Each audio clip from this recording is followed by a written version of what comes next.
ஒரு நாள் கிராம தலைவருக்கு திருமணம் என்று என் தோழி தேவி என்னிடம் சொல்வதற்காகவே வந்திருந்தாள். வந்த உடனேயே அவள், கிராம தலைவர் மறுபடியும் கல்யாணம் பண்ணிக்கிறாராம், உனக்கு தெரியுமா என்று கேட்டாள். 6 மாதங்களுக்கு முன்புதானே அவர் திருமணம் செய்து தனது மனைவியை விவாகரத்து செய்தார் என்று எனக்கு ஆச்சரியமாக இருந்தது. அந்த பெண் மறுபடியும் கிராம தலைவரை திருமணம் செய்ய ஒப்புக்கொண்டாளா என்று நான் ஆச்சரியத்துடன் கேட்டேன். என் தோழி பைத்தியக்காரத்தனமாக சிரிக்க ஆரம்பித்தாள். பைத்தியக்கார பெண்ணே, உனக்கு இன்னும் எதுவும் தெரியவில்லை என்று நினைக்கிறேன். கிராம தலைவர் ஒவ்வொரு வருடமும் ஒரு குறிப்பிட்ட மாதத்தில் ஒரு பெண்ணை திருமணம் செய்து மறுநாளே அவளை விவாகரத்து செய்து விடுவார். அதோடு அந்த பெண்ணுக்கு தங்கம், வெள்ளி நகைகள் மற்றும் ஏராளமான செல்வங்களை கொடுத்து அவளது வீட்டுக்கு அனுப்பி விடுகிறாராம். அப்படி இருக்கும்போது கிராம தலைவரை திருமணம் செய்ய மறுக்கும் எந்த பெண்ணும் முட்டாளாகத்தான் இருக்க வேண்டும். பிறகு அவள் சற்றே பதட்டத்துடன், அவருடைய பார்வையில் நீ சிக்கிவிடாமல் பார்த்துக்கொள், இல்லை என்றால் ஒருவேளை அவருடைய அடுத்த மனைவியாக நீ ஆகிவிடுவாய். ஏனென்றால் அழகான பெண்களை கண்டால் அவருக்கு உடனே ஆசை வந்து விடுகிறது என்று கேள்விப்பட்டேன் என்றாள். அவள் சொன்னதை கேட்டு நான் மிகவும் பயந்து போய், நான் வழக்கமாகவே வீட்டை விட்டு அதிகம் வெளியே வருவதில்லை, இப்போது நான் சுத்தமாகவே வெளியே வரமாட்டேன் என்றேன். நான் இந்த பகுதியை சேர்ந்தவள் இல்லை. 6 மாதங்களுக்கு முன்புதான் என் பெற்றோருடன் இந்த கிராமத்துக்கு வந்தேன். அதனால் இந்த கிராமத்தின் பழக்க வழக்கங்கள் பற்றியோ கிராம தலைவரை பற்றியோ எனக்கு எதுவும் தெரியாது. ஆனால் அவர் கடைசியாக திருமணம் செய்தபோது நான் பார்த்தேன். அதனால் தேவி சொன்னதை கேட்டு திருமணமான முதல் இரவிலேயே பரிதாபமான பெண்களை விவாகரத்து செய்யும் கிராம தலைவர் எவ்வளவு கொடூரமானவர் என்று நான் ஆச்சரியப்பட்டேன். அன்று மாலை தேவி மீண்டும் வந்தாள். வா, நாம் கிராம தலைவரின் திருமணத்தை பார்க்க போகலாம், மொத்த கிராமமும் அங்கே கூடியிருக்கிறது என்று அவள் என்னிடம் சொன்னாள்.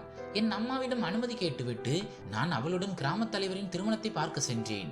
அவள் சொன்ன கதைகளை கேட்ட பிறகு நான் பயந்திருந்ததால் என் முகத்தை துப்பட்டாவால் நன்றாக மறைத்துக் கொண்டேன். நான் என் தாயிடம் அனுமதி கேட்டேன். அவருக்கு கிராம தலைவரை பற்றி சரியாக தெரியாததால் எனக்கு அனுமதி அளித்தார். நாங்கள் திருமண இடத்திற்கு சென்றபோது அங்கே நடந்த ஆடம்பரத்தை பார்த்து நான் திகைத்து போனேன்.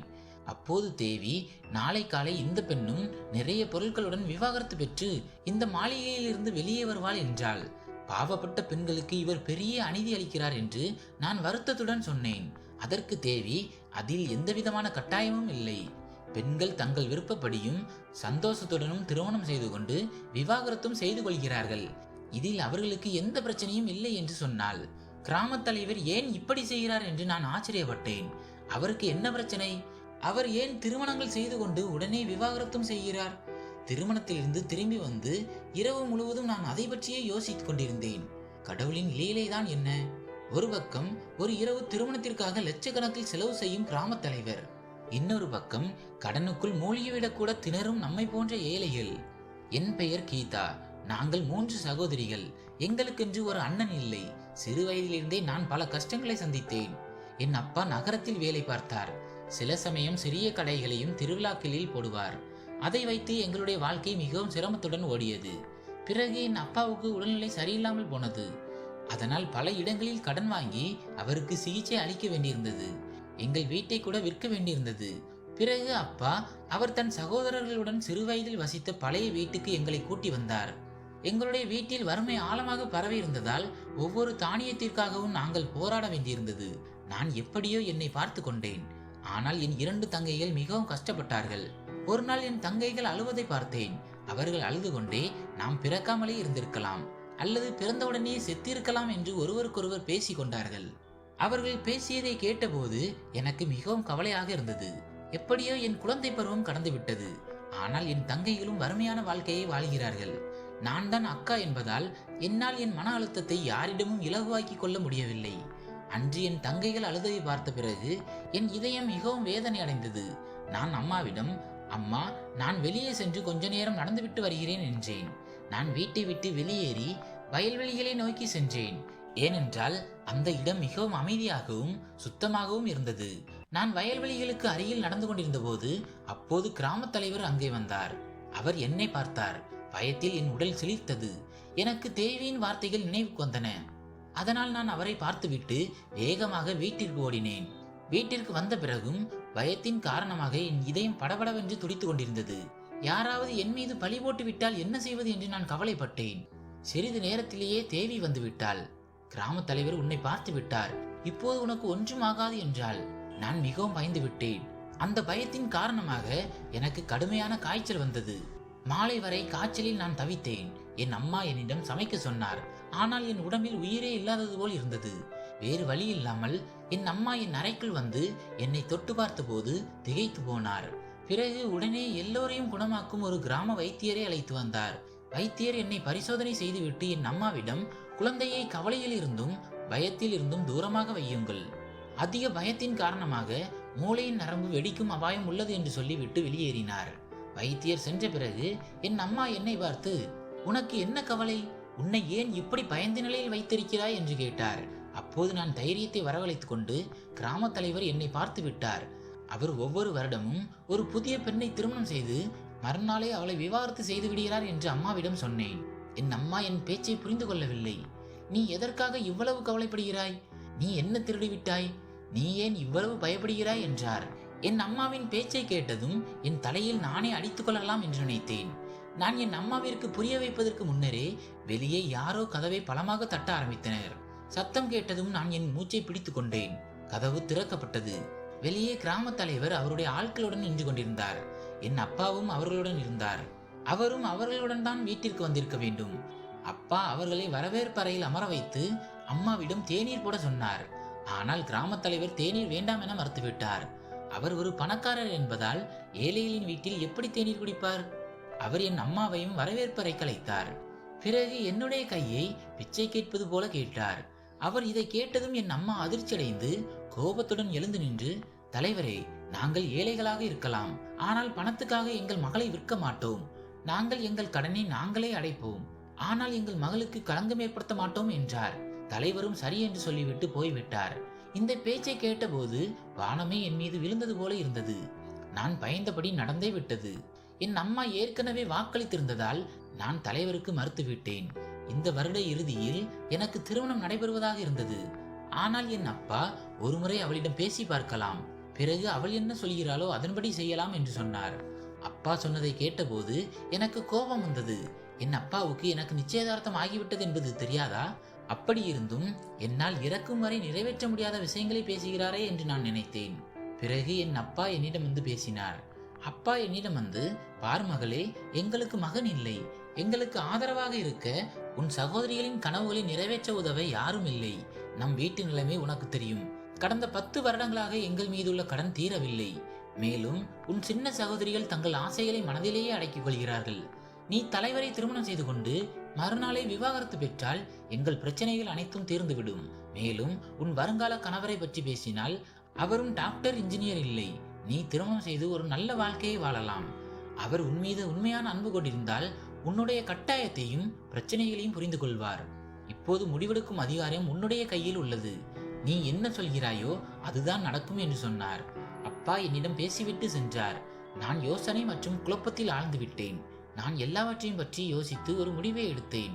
என் அப்பாவின் மூலம் என் வருங்கால கணவர் ரவியை வீட்டுக்கு அழைத்தேன். அவருடன் பேசி முடிவெடுக்க நினைத்தேன். அடுத்த நாள் ரவி எங்கள் வீட்டிற்கு வந்தார். நான் அவரை மொட்டை மாடிக்கு அழைத்து சென்றேன். நிம்மதியாக அவரிடம் பேச நினைத்தேன். நான் ரவியிடம் என் அப்பாவையும் கிராம தலைவரின் கதையையும் சொன்னபோது அவருடைய முகம் கோபத்தால் சிவந்து போனது. நான் அவருடைய மனநிலையை புரிந்து கொண்டேன். ஆனால் நான் ஒரு விஷயத்தை புரிந்து கொள்ள வேண்டியிருந்தது. திருமணத்திற்கு பிறகு எனக்கும் ரவிக்கும் உள்ள எதிர்காலம், அல்லது என் சகோதரிகளுக்கும் என் பெற்றோருக்கும் நான் ஆதரவாக இருக்க வேண்டுமா? என் பேச்சை கேட்ட பிறகு அவர் மறுத்துவிட்டு எழுந்து போக ஆரம்பித்தார். அப்போது நான் என் அப்பாவின் முடிவுக்கு சம்மதிக்கிறேன் என்று சொன்னேன். ரவி கோபத்துடன் என் பக்கம் திரும்பினார். கூர்ந்து பார்க்கும் கண்களால் என்னை பார்த்து, உனக்கு என்ன பைத்தியம் பிடிச்சிருக்கா என்று கேட்டார். அவர் அதிர்ச்சி அடைந்திருந்தார். அதிர்ச்சியின் காரணமாக அவரால் சரியாக பேசக்கூட முடியவில்லை. எல்லாம் தெரிந்திருந்தும் நான் அவரிடமிருந்து என் பார்வையை திருப்ப வேண்டியிருந்தது. நான் அவரிடம், ஆமாம், எனக்கு பைத்தியம் பிடித்து விட்டது. ஏனென்றால் என் பெற்றோர்களுக்கு மகன் இல்லை. அவர்கள் கடனில் மூழ்கி இருப்பதை காண என்னால் முடியாது. மேலும் இது ஒரு நாள் விஷயம்தானே. எங்கள் பிரச்சனைகள் அனைத்தும் தீர்ந்துவிடும். கவலைகள் இல்லாமல் நாம் இருவரும் ஒன்று சேர்வோம். எங்கள் கஷ்டங்கள் எல்லாம் தீர வேண்டும் என்று நீ விரும்பவில்லையா? அல்லது என் மீது இவ்வளவுதான் அன்பு வைத்திருந்தாயா? என்னை புரிந்து கொள்ள முடியாத நீ எப்படி என் மீது அன்பு வைத்திருப்பாய் என்றேன். என் உணர்ச்சிவசமான பேச்சை கேட்ட பிறகு ரவியின் மனம் இலகி திருமணத்திற்கு சம்மதித்தார். ரவி சென்ற பிறகு நான் என் அம்மாவிடம், நான் திருமணம் செய்து கொள்ள தயாராக இருக்கிறேன் என்றேன். என் இதயத்தில் கல்லை போட்டுக்கொண்டு இதை எப்படி சொன்னேன் என்பது எனக்கு மட்டுமே தெரியும். ஆனால் இந்த இடத்தில் நான் பலவீனம் அடையக்கூடாது. நான் பலவீனம் அடையவில்லை. என் அப்பா தலைவருக்கு ஆம் என்று பதிலை தெரிவித்தார். நான் இதை கேட்டபோது என் அம்மா தன் தலையில் அடித்துக்கொண்டு எனக்கு புரிய வைக்க முயன்றார். ஆனால் நான் முடிவு செய்துவிட்டேன். நான் பின்வாங்கவில்லை. என் அம்மாவின் வேதனையை பற்றி நான் உணர்ந்தேன். ஆனால் என் அப்பாவின் தவறு இல்லை.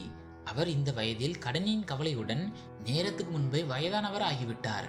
நான் என் முடிவில் உறுதியாக இருந்தபோது என் அம்மாவும் மௌனமாகிவிட்டார். இப்படி ஒரே வாரத்தில் என் திருமண ஏற்பாடுகள் நடந்தன.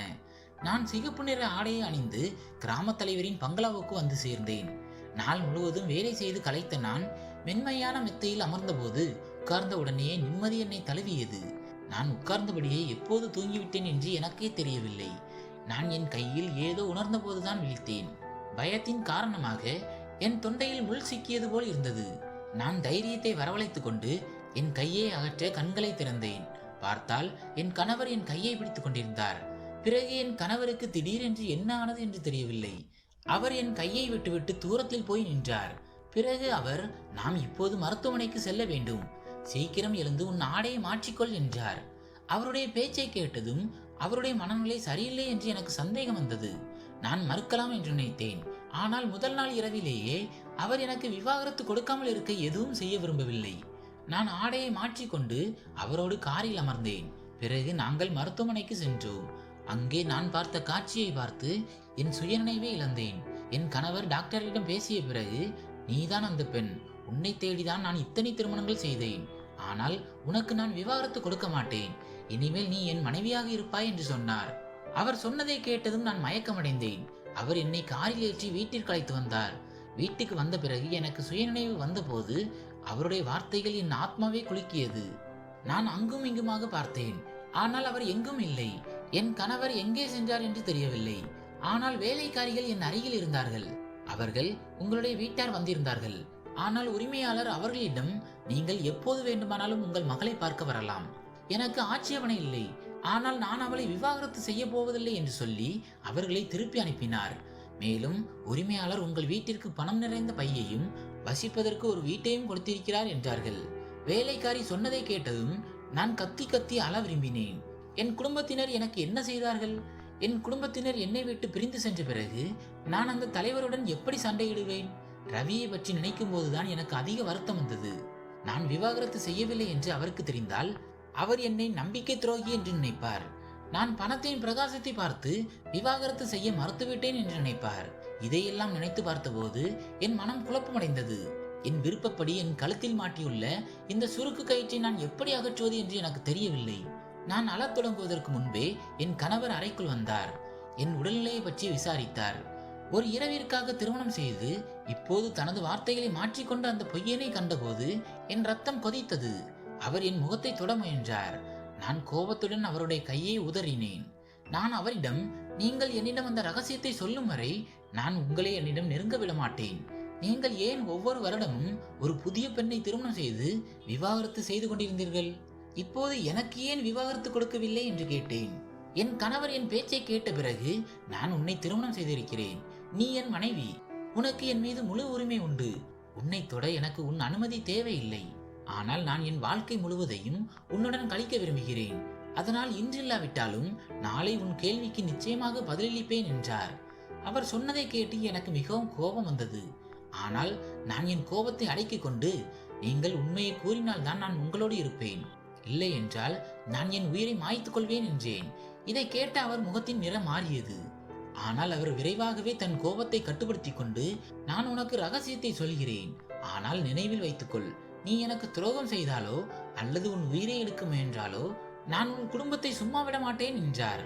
அவர் சொன்னதை கேட்டதும் என் இதயத்தை யாரோ பிடித்து நசுக்கியது போல இருந்தது. என் குடும்பத்திற்காகத்தான் நான் அவரை திருமணம் செய்து கொண்டேன். மேலும் நான் யாரையோ அல்ல, கிராம தலைவரை திருமணம் செய்திருக்கிறேன் என்பதை நான் மறந்துவிட்டேன். அவரை எந்த சட்டமோ போலீஸோ எதுவும் செய்ய முடியாது. என் விதியை பார்த்து நான் வாய் விட்டு அழ விரும்பினேன். ஆனால் அவர் முன் அழுது என்னை பலவீனமாக காட்ட விரும்பவில்லை. நான் அமைதியாக இருந்து அவருக்கு தெரியாமல் துப்பறிய வேண்டும். அப்போதுதான் அவர் தவறு செய்யும் போது நான் அவரை கையும் களவுமாக பிடிக்க முடியும். நான் அமைதியாக இருப்பதை கண்டு என் கணவரும் இந்த விஷயத்தை பற்றி மறுபடியும் என்னிடம் பேசவில்லை. மேலும் அவர் யாரையும் ஏமாற்றிவிட்டு எப்படி இவ்வளவு திருப்தியாக இருக்க முடியும் என்று நினைத்த போது நான் கவலை அடைந்தேன். திருமணமான ஒரு வாரம் கடந்து விட்டது. இந்த ஒரு வாரத்தில் அவர் எப்படியாவது எனக்கு விவாகரத்து கொடுக்க மாட்டாரே என்று நான் பல முயற்சிகளை செய்தேன். ஆனால் நான் வெற்றி பெறவில்லை. ஏன் அவர் எனக்கு விவாகரத்து கொடுக்க வேண்டும்? அவரை எனக்கு தெரியவே தெரியாது. நான் ஏன் அவருக்கு வேண்டும்? அவரை பின்தொடர வேண்டும் என்று என் கஷ்டத்துக்கு ஒரு தீர்வு கிடைத்தது. என் கணவர் யாராவது ஒருவருடன் தொலைபேசியில் பேச ஆரம்பித்தவுடன் அவர் எழுந்து அறையில் இருந்து வெளியே சென்று விடுவார். அவருடைய இந்த செயல் எனக்கு பிடிக்கவில்லை. ஆனால் அவர் என்னை பற்றி கவலைப்படாதது போல இருந்தது. நான் அவரிடம் கேட்டாலும் அவர் என்னிடம் உண்மையை கூறவில்லை. அதனால் அவர் பேசும் அனைத்தையும் கேட்க வேண்டும் என்று நான் நினைத்தேன். இப்படியே 15 நாட்கள் கடந்துவிட்டன. என் கையில் எந்த தடையும் சிக்கவில்லை. என்னால் ஒருபோதும் உண்மையை தெரிந்து கொள்ள முடியாது என்று எனக்கு தோன்ற ஆரம்பித்தது.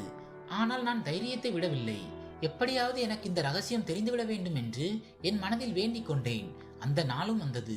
ஒரு நாள் இரவு 12 மணி இருக்கும். அப்போது என் கணவரின் தொலைபேசிக்கு யாரோ அழைத்தார்கள். முதலில் அவர் எழுந்து அறையை விட்டு வெளியே போக நினைத்தார். பிறகு நான் தூங்கிக் கொண்டிருப்பதை பார்த்து அங்கேயே அமர்ந்து பேச ஆரம்பித்தார். மறுபுறம் யார் என்ன சொன்னார்கள் என்று எனக்கு தெரியவில்லை. ஆனால் என் கணவர் பேசுவதை கேட்டு எனக்கு எதுவும் புரியவில்லை. நான் விழித்திருந்தேன். யாராவது எப்படியாவது இந்த பிசாசிடமிருந்து என்னை காப்பாற்றுங்கள், இல்லை என்றால் அவளது வேலையை முடித்து விடுங்கள். அவளது நாளுக்கு நாள் தொந்தரவால் நான் சோர்வடைந்து விட்டேன் என்று சொன்னார். நான் இவ்வளவு கேட்டதும் என் மூளை வேகமாக செயல்பட ஆரம்பித்தது. இது ஏதோ ஒரு பெண்ணின் பிரச்சனை என்று நான் புரிந்து கொண்டேன். இப்போது இந்த பிரச்சனை இன்னும் தீவிரமாகிவிட்டது. அவர் பேசியதை கேட்ட பிறகு எப்படியாவது அந்த பரிதாபமான பெண்ணை அவருடைய பிடியில் இருந்து விடுவிக்க வேண்டும் என்று நான் முடிவு செய்தேன். இல்லை என்றால் இந்த சமூக விரோதி அவளது உயிரை எடுத்து விடுவார். அடுத்த நாள் என் கணவர் வீட்டை விட்டு வெளியேறிய போது நானும் அவரை பின்தொடர்ந்து வீட்டை விட்டு வெளியேறினேன். வீட்டின் வேலைக்காரர்களை நான் ஏற்கனவே என்னுடன் சேர்த்து கொண்டேன். இப்போது நான் கவலையின்றி எல்லா வேலைகளையும் செய்யலாம். என் கணவரை பின்தொடர வேண்டும் என்று என் இதயம் எனக்கு சொன்னது. ஆனால் நான் என் இதயத்தை வலுப்படுத்தி கொண்டேன். என் முடிவில் இருந்து பின்வாங்கவில்லை. அவர் ஒரு வீட்டிற்குள் நுழைவதை பார்த்து நான் அங்கிருந்து திரும்பி வந்தேன். இப்போது என் மனதில் வேறு வேறு எண்ணங்கள் ஓட ஆரம்பித்தன. நான் அந்த எண்ணங்களில் அமர்ந்திருந்த போது என் கணவர் வீட்டிற்கு வந்தார். அவர் மறுபடியும் யாருடனோ தொலைபேசியில் பேசிக் கொண்டிருந்தார்.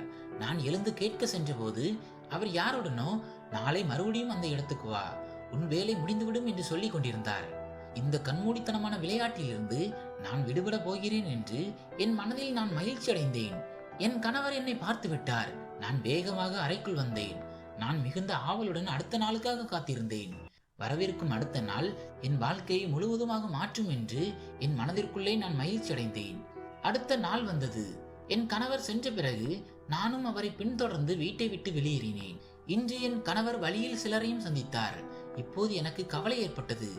அவர்களில் ஒருவரால் தான் எனக்கு விடுதலை கிடைக்குமா என்று நான் பயந்தேன்.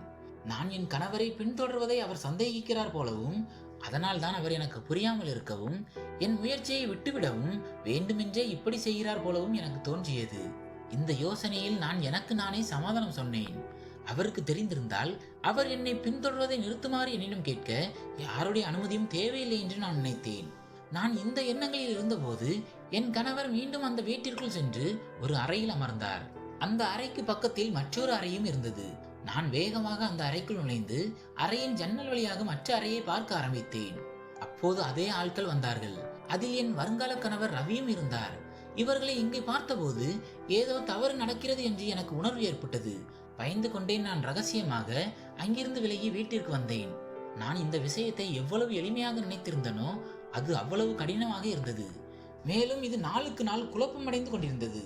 நான் சோகமாக அமர்ந்திருந்த போது என் கணவர் வீட்டுக்கு வந்து என்னை பார்த்து, இன்று உனக்கு ஒரு பரிசு இருக்கிறது, அதனால் குளித்துவிட்டு நன்றாக தயாராக இரு, உன்னை வெளியே எங்காவது அழைத்து செல்ல வேண்டும், அங்கே நான் உனது எல்லா கேள்விகளுக்கும் பதிலளிப்பேன் என்றார். இவ்வளவு சொல்லிவிட்டு அவர் அங்கிருந்து சென்றார். நானும் சீக்கிரம் குளிக்க சென்றேன். அவர் வருவதற்கு முன்பே நான் தயாராக இருக்க வேண்டும். நான் குளித்து முடித்து நன்றாக தயாராகிவிட்டேன். வீட்டின் மைதானத்தில் நின்று அவருக்காக காத்திருந்தபடி நடந்து கொண்டிருந்தேன். அப்போது கார் சத்தம் கேட்டது. என் கணவர் வந்து விட்டார். என்னை பற்றி விசாரித்துக் கொண்டே அவர் என்னை அழைத்து கொண்டு மைதானத்தை நோக்கி வந்தார். தன்னுடன் வர சொன்னார். நான் அமைதியாக காரில் ஏறி அமர்ந்தேன். நான் அமைதியாக இருந்ததை என் கணவரும் கவனித்துக் கொண்டிருந்தார். அவரும் எதுவும் பேசவில்லை. காரை தொடக்கினார். எங்கள் கார் கிராமத்தின் மேடு பள்ளமான சிறிய தெருக்களில் போய்க் கொண்டிருந்தது. நான் என் வாழ்க்கையை பற்றி நினைத்து சோகமாக இருந்தேன். கிராமத்தின் வயல்வெளிகள் பசுமையாகிவிட்டன. ஆழ்துளை கிணறுகளை பார்த்ததும் என் கண்ணீர் வெளியேற ஆரம்பித்தது. அந்த இடம் என் நினைவுக்கு வந்தது. நான் விளையாடி வளர்ந்த இடம் அது. அப்போது அந்த வயல்வெளியை என் கண்களுக்கு முன்னால் கடந்து சென்றபோது யாரோ என் கண்களில் மிளகாய் தூளை தூவியது போல இருந்தது. அந்த வயல்வெளியை நினைத்து எனக்கு வெறுப்பு ஏற்பட்டது. இதுதான் அந்த இடம். என் கணவர் என் மீது பார்வையை செலுத்தினார். அன்று நான் வீட்டை விட்டு வெளியே வராமல் இருந்திருக்கலாம். ஆனால் அன்று என்னவாயிருக்கும்? இப்போது திரும்பி வர முடியாது. அந்த எண்ணங்களில் மூழ்கிய நான், பயணம் எப்போது முடிந்தது, நாங்கள் எங்கள் இலக்கை எப்போது அடைந்தோம் என்று எனக்கு தெரியவில்லை. கார் நின்றபோது எனக்கு சுயநினைவு வந்தது. என் கணவர் காரிலிருந்து வெளியேறி என் பக்கம் உள்ள கதவை திறந்து நின்றார். அவர் என் பக்கம் பார்த்தவுடன் நான் காரிலிருந்து கீழே இறங்கினேன். பிறகு நாங்கள் இருவரும் ஒரு தர்காவை நோக்கி செல்ல ஆரம்பித்தோம். என் கணவர் என்னை தர்காவின் அருகில் கட்டப்பட்டிருந்த ஒரு சாதாரணமான ஆனால் சுத்தமான வீட்டிற்குள் அழைத்து சென்றார். நாங்கள் ஒரு அறைக்குள் சென்று அமர்ந்தோம்.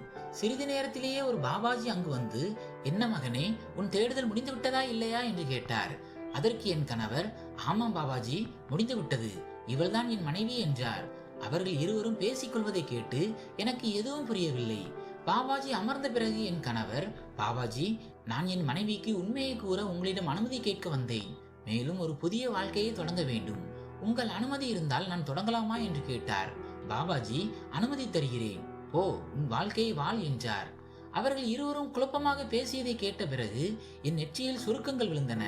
இதெல்லாம் ஒரு வேஷம் போல எனக்கு தோன்றியது. பிறகு என் கணவர் எழுந்து நின்றார். நாங்கள் அங்கிருந்து விடைபெற்று எங்கள் வீட்டிற்கு வந்தோம்.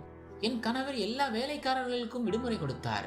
எல்லா ஜன்னல் கதவுகளையும் மூட ஆரம்பித்தார். அவர் அப்படி செய்வதை பார்த்து நான் பயந்தேன். பயத்தின் காரணமாக என் முகம் விளறிவிட்டது.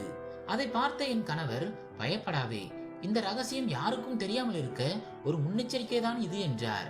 அவர் சொன்னதை கேட்ட பிறகு எனக்கு நிம்மதி வந்தது. பிறகு என் கணவர் என்னை கட்டிலில் அமர வைத்து, இது 10 வருடங்களுக்கு முன்பு நடந்தது. எனக்கு 20 வயது இருந்தபோது நாங்கள் ஒரு பணக்கார குடும்பத்தை சேர்ந்தவர்கள். ஆனால் எங்கள் உறவினர்களில் யாரோ ஒருவர் எங்களுக்கு மிகவும் ஆபத்தான சூனியம் வைத்து விட்டார். அதனால் எங்கள் செல்வமும் குறைய ஆரம்பித்தது. என் ஆரோக்கியமும் குறைய ஆரம்பித்தது. ஒரு நாள் நான் வேட்டையாட சென்றபோது எனக்கு எந்த வேட்டையும் கிடைக்கவில்லை. அதனால் நான் கோபத்தில் எல்லா குறியிலக்குகளையும் வீணாக்க ஆரம்பித்தேன். நான் என் வேலையில் மும்முரமாக இருந்ததால் என் சுற்றுப்புறத்தை பற்றி எனக்கு எதுவும் தெரியவில்லை. அப்போது பாபாஜி சில மூலிகைகளை எடுக்க காட்டிற்கு வந்திருந்தார். நான் அப்படி செய்வதை பார்த்து அவர் என் அருகில் வந்து, உன் மீது சூனியம் போடப்பட்டுள்ளது, மேலும் அது மிகவும் ஆபத்தானது. நீ எந்த பெண்ணை திருமணம் செய்தாலும் அவள் உன் உடலின் பலத்தை குறைத்து உன் செல்வத்தை எல்லாம் அழித்து விடுவாள். ஆனால் இந்த சூனியத்தை முறியடிக்க ஒரு வழி இருக்கிறது.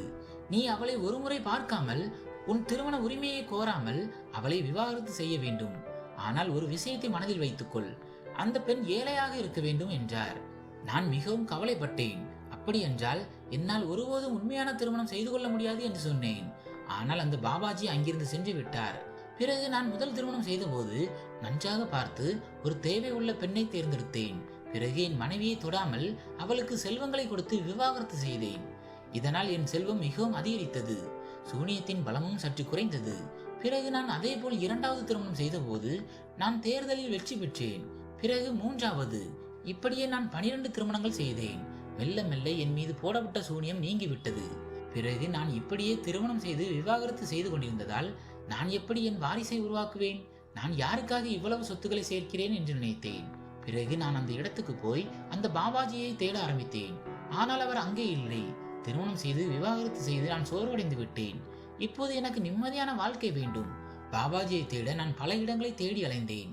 பல மாதங்களுக்கு பிறகு பாபாஜியின் இருப்பிடத்தை பற்றி எனக்கு தெரிய வந்ததும் நான் அவசரமாக அங்கே சென்றேன். அங்கே சென்றபோது நான் உயிரற்றவன் போல தரையில் விழுந்தேன். ஒரு நாள் ஓய்வெடுத்த பிறகு அடுத்த நாள் பாபாஜி என்னை அவரிடம் அழைத்தார். நான் பாபாஜியிடம், பாபா, நான் இப்போது சோர்வடைந்து விட்டேன். நான் எவ்வளவு காலம் மக்கள் பேசுவதை கேட்க வேண்டும்? நான் இன்னும் எத்தனை திருமணங்கள் செய்ய வேண்டும் என்று எனக்கு சொல்லுங்கள். அதனால் நான் எல்லாவற்றையும் ஒரே தடவையில் செய்துவிட்டு அமைதியான வாழ்க்கையை வாழ முடியும் என்றேன்.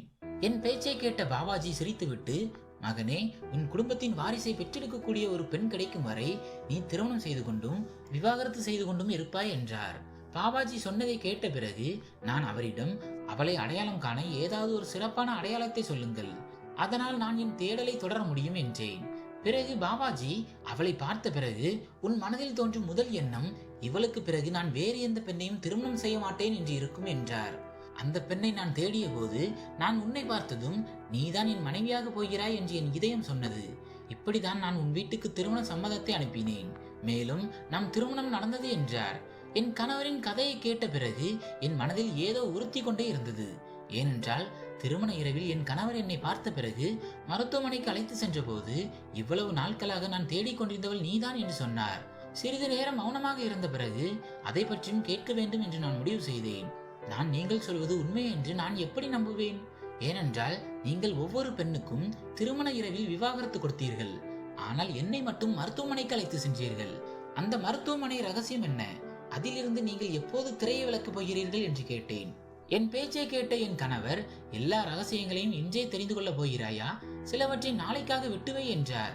ஆனால் நான் இன்று இந்த கேள்வியை கேட்கவில்லை என்றால் ஒருவேளை என்னால் ஒருபோதும் கேட்க முடியாது என்று நினைத்தேன். அதனால் இன்றே கேட்க முடிவு செய்தேன். அவர் என்னை சோதனை செய்ய கூட்டி சென்றார் என்று நான் நினைத்தேன். அதனால் நான் கன்னி பெண்ணா இல்லையா என்று அவர் தெரிந்து கொள்ளலாம். ஆனால் என் வாயால் கேட்கும் வரை நான் இந்த சந்தேகத்தை அவர் மீது சுமத்த முடியாது. நான் ஏமாற்றப்பட்டேன். என் குணத்தை பற்றி முதல் நாளை சந்தேகிக்கும் ஒருவருடன் என்னால் என் வாழ்க்கை முழுவதையும் வாழ முடியாது. நான் கெட்டவளாக இருந்திருந்தால் எனக்கும் விவாகரத்து கிடைத்திருக்குமா? இவை அனைத்தும் என் தலையில் சம்மட்டியால் அடித்தது போல இருந்தது. ஒரு பக்கம் என் கணவர் திருமணத்தின் முதல் நாள் இரவிலேயே என்னை மருத்துவமனைக்கு அழைத்து சென்றவர். மறுபக்கம் என் வருங்கால கணவர் என் கட்டாயத்தின் முன் நான் எதையும் நினைக்காமல் திருமணம் செய்ய சம்மதித்தார். இதையெல்லாம் நினைத்து என் கண்களில் கண்ணீர் வர ஆரம்பித்தது.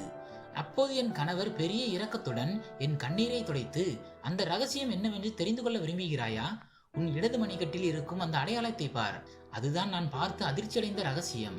அதனால்தான் நீ உண்மையிலேயே இருக்கிறாயா அல்லது நான் கனவு காண்கிறானா என்று தெரிந்து கொள்ள நான் உன்னை மருத்துவமனைக்கு அழைத்து சென்றேன். ஏனென்றால் பாபாஜி சொன்ன இரண்டாவது அடையாளம், அந்த பெண்ணின் மணிக்கட்டிலும் இடுப்பிலும் ஒரு அடையாளம் இருக்கும் என்றார். அதனால் தான் நான் உன்னை மருத்துவமனைக்கு அழைத்து சென்றேன். அதனால் ஒரு பெண் மருத்துவர் உன்னை பார்த்து உன் இடுப்பில் அந்த அடையாளம் இருக்கிறதா இல்லையா என்று சொல்ல முடியும். அந்த டாக்டர் நீதான் அந்த பெண் என்று சொன்னபோது நான் மகிழ்ச்சி அடைந்தேன்.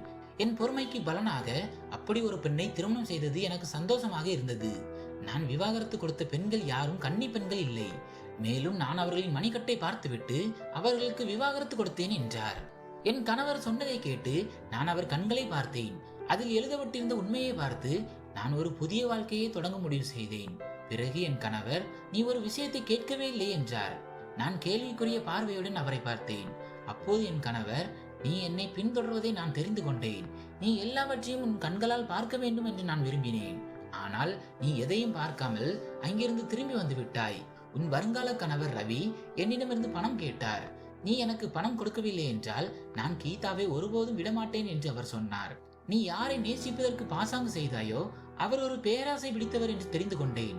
நான் அவருக்கு பணம் கொடுத்தேன். அவர் உன் அன்பை அந்த பணத்தின் முன் எனக்கு விற்று விட்டார். நான் அவருக்கு பணம் கொடுக்கவில்லை என்றால் அவர் உன்னை திரும்ப திரும்ப தொந்தரவு செய்து மீண்டும் தன்னுடன் வருமாறு மிரட்டி கொண்டிருந்தார்.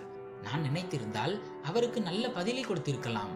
ஆனால் அவன் பெற்றோரின் ஒரே மகனாக இருந்ததால் நான் அவரை மன்னித்து விட்டேன் என்றார். இப்பொழுது நான் என் விதியை பற்றி நன்றி சொல்ல ஆரம்பித்தேன். என் விதி என்னை ரவி போன்ற பேராசை பிடித்தவரிடமிருந்து காப்பாற்றி தலைவர் போன்ற ஒரு நல்ல மனிதரின் மனைவியாக்கியது. என் பெற்றோர்களுக்கு நல்ல வீடும் பணமும் கொடுத்தது அவர்தான். அவருடன் என் வாழ்க்கையை கழிப்பதில் எந்த தவறும் இல்லை. நான் என் விதியை பற்றி சந்தோஷப்பட்டேன். என் கணவருடன் மகிழ்ச்சியாக இருந்தேன். சில நாட்களுக்கு பிறகு என் மற்ற சகோதரிகளுக்கும் நல்ல இடங்களில் திருமணம் நடந்தது.